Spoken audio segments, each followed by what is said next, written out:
তৃতীয় টি-20 ম্যাচে জিম্বাবুয়ের ব্যাটারদের মধ্যে কেবল রান পাচ্ছিলেন ওপেনার মারুমানি তখন করেছেন ২৬ বলে ৩১ রান।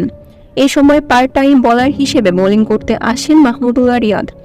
বোলাররা উইকেট পাচ্ছিলেন, ইতিমধ্যে ৪ উইকেট তুলে নিয়েছিলেন, কেননা এর আগে সিকান্দার রাজাকে ফিরিয়েছেন রিশাদ হোসেন, জিম্বাবুয়ের ডেরায় ৪ নম্বর আঘাতটি হেনেছেন। আর এরপরেই পার্ট টাইম বোলার হিসেবে আছেন মাহমুদুল্লাহ রিয়াদ। আর মাহমুদুল্লাহ রিয়াদকে পার্ট টাইম বোলার হিসেবে দেখে কিছুটা মামু বোলার মনে করেছিলেন মারুমানি। তাই তো মাহমুদুল্লাহকে এগিয়ে মারতে গেলেন এবং সাইফ উদ্দিনের দারুণ ক্যাচ ধরার পর সাইফ উদ্দিনের হাসি। মাহমুদুল্লাহ রিয়াদের উদযাপন নেই, মুখে শুধু হাসি। মাহমুদুল্লাহ রিয়াদ যে পোজ দিয়ে দাঁড়িয়েছিলেন উইকেট নেওয়ার পর, সেটা দেখে যে হা করেছিলেন মারুমানি, যেটা দেখে ব্যাপক উপভোগ করেছেন ধারামর্শকরা। মাহমুদুল্লাহর মতো একজন অভিজ্ঞ বোলারকে কেউ যদি মামু বোলার মনে করে, সে যে ভুল করবে এটাই স্বাভাবিক। তাই তো মাহমুদুল্লাহ রিয়াদের নীরব সেলিব্রেশন, কোমরে হাত রেখে অসাধারণ পোজ দিয়ে দাঁড়িয়ে গেলেন তিনি, যেটা দেখতে খুবই দৃষ্টিনন্দন।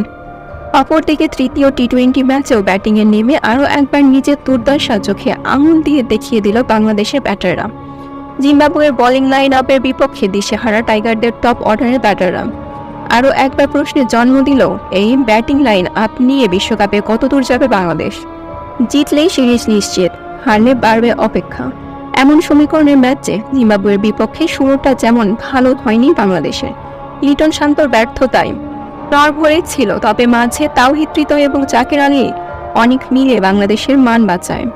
এই দুই তরুণ ব্যাটারের ওপরে ভর করে জিম্বাবুয়ের বিপক্ষে তৃতীয় টি-20 ম্যাচে ১৬৫ রানের লক্ষ্য দাঁড় করাতে পারে বাংলাদেশ।